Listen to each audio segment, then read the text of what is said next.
Hi, welcome back to Market Monday. Thanks for joining me each week to hear what's happening in the housing market. So I'm super excited, like I was last week, that we are starting to see more homes come on the market. We knew that this was going to start happening as the vaccines rolled out and the mask mandates decreased, where you don't, it's allowing people to be in other people's homes and for us to have open houses again. So we knew that the number of listings that were coming on the market was going to increase. So what has happened in the last 7 days?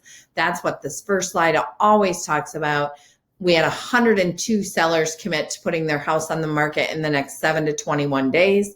We had 204 new listings. These numbers are running, actually, they're even up from last week, which we were super excited about because we are getting more homes on the market. So buyers will have more homes to choose from. Contingents, we had 269 houses that went off the market last week. That number was up. And of course, that number coincides with the number of new listings. So we still have very high buyer demand. So 269 contingent, 130 that went pending last week. Those are contingents that are getting ready to close, or they're pending deals with no contingencies, no inspections, no appraisals, cash deals going straight to closing. And then you can see that we sold and closed 240 homes last week. That number is remaining pretty close to the same as what it was the week before, 225 sold and closed. Our next slide, we have currently, and this is good news, so we're hovering around that 900, which is a higher number than we've had for months and months. 744 homes available for our buyers and 147 coming soon. So right around that 900 number. Active houses in Oregon, we currently have 13. That number's down a little bit. We only had one new listing and one new coming soon in Oregon last week. So while other areas of the city are up, Oregon's new listings were down a little bit. Point Place has 13 current active available homes, which is up. We had 5 new ones last week and 5 coming soon. So that's how last week that number was 6. And now this week, that number is 13. We had 2 homes sold and closed in Oregon and 5 that sold and closed in Point Place. These are the local area numbers from April. We do not have our May numbers in yet. And so you can see there were 506 new homes available in April, which was up 11% from April of 2020. We have an increased average sales price in April to $190,396. This is a 12.7% increase over April of 2020. The number of days on the market decreased by 25.6%. So the homes are definitely selling faster for more money. And we actually had an increase in April, which has been unusual because we've been having decreases, but an increase in the number of listings, April 2021 over April 2020. And these numbers are actually skewed a little bit from the pandemic because it had started in April last year. So our number of new listings in April last year were lower. And so we had 712 new listings in April of this year, an increase of 57.9%. So I want to talk a little bit about, people are asking if we are in a bubble like we were before the housing crash in 2008, 9, 10. So Lawrence Yun, who is the chief economist at the National Associations of Realtors, he says that we are not in a bubble like we were then. We are simply having a lack of supply. So if you think about Economics 101 that we learned in high school, we have high buyer demand due to low interest rates and we have low inventory. So that's what's driving this, the bidding wars and the multiple offer situations that we are seeing on a lot of the properties that are being listed today. So March of 2021, we had 900,000 listings, homes available nationwide. In March of 2021, we had 1,300 or 1,310,000 homes available. So you can see from last year, the green is actually 2020 and the orange is 2021. So you can see in March, we were down over 400,000 houses as far as inventory. So the shortage is nationwide. People think it's local, it's just Toledo. It's not. It's actually across the board.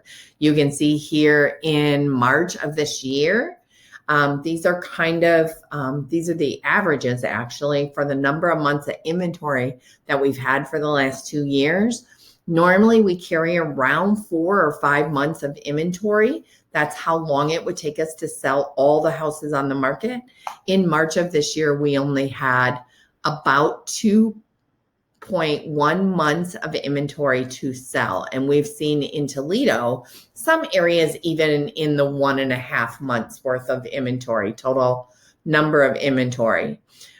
People are asking what's going to happen with the housing inventory. Are we going to get inventory back? Yes, absolutely. So we've already started to see that bump, which we were expecting.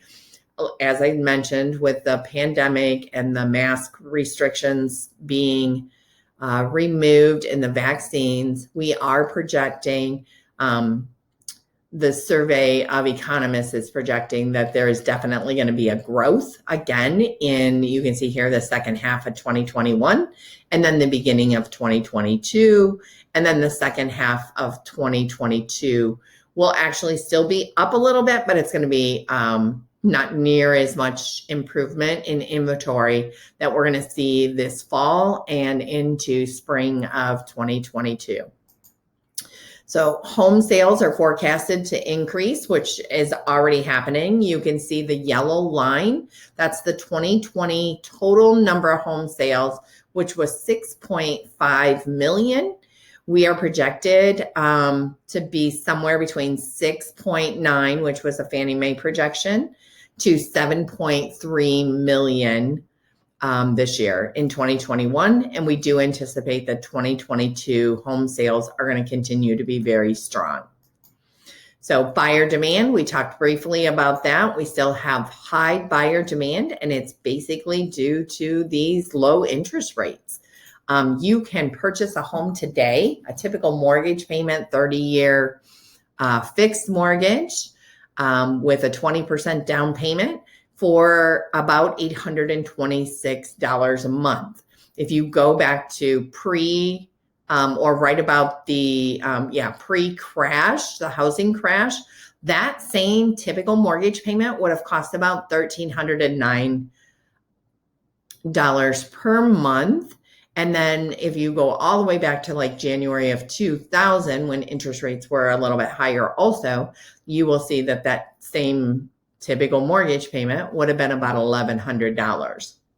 So people are worried, buyers, we've heard some concerns from buyers about how they are concerned about overpaying for houses. And what you're going to see right here is due to those lower interest rates that we are having, it is allowing you to purchase those higher priced homes at a lower interest rate, and your payments, you're actually saving somewhere between $300 and $500 per month on a typical mortgage when you compare it to the history of the housing cycle. So unusually, we are in an amazing market for our sellers and our buyers. We have very high buyer demand, and with the low inventory, not as much competition. So that's also driving up prices for our sellers, and they are receiving multiple offers oftentimes. So if you have questions about the housing market, what this may look like for your particular property, feel free to reach out to me. My telephone number is 419-356-0276. My name is Brenda Kilburn. I'm with RE/MAX Preferred Associates, and I'd love to talk to you about your home if you're thinking about putting it on the market and you're not already working with a full-time realtor who's educated and keeping their finger on the pulse. If you're thinking about purchasing a home, please feel free to reach out. Me and my team will be absolutely happy to talk to you about what all of this means to you as a buyer in today's market. So again, please feel free to reach out. I hope you have a wonderful week. Thank you so much for following me. Check out my Brenda Kilburn Facebook page, Brenda Kilburn RE/MAX Preferred. That every day we post something on there that is going to be useful to you if you're thinking about buying or selling a home. Have a great week. I'll see you next Monday.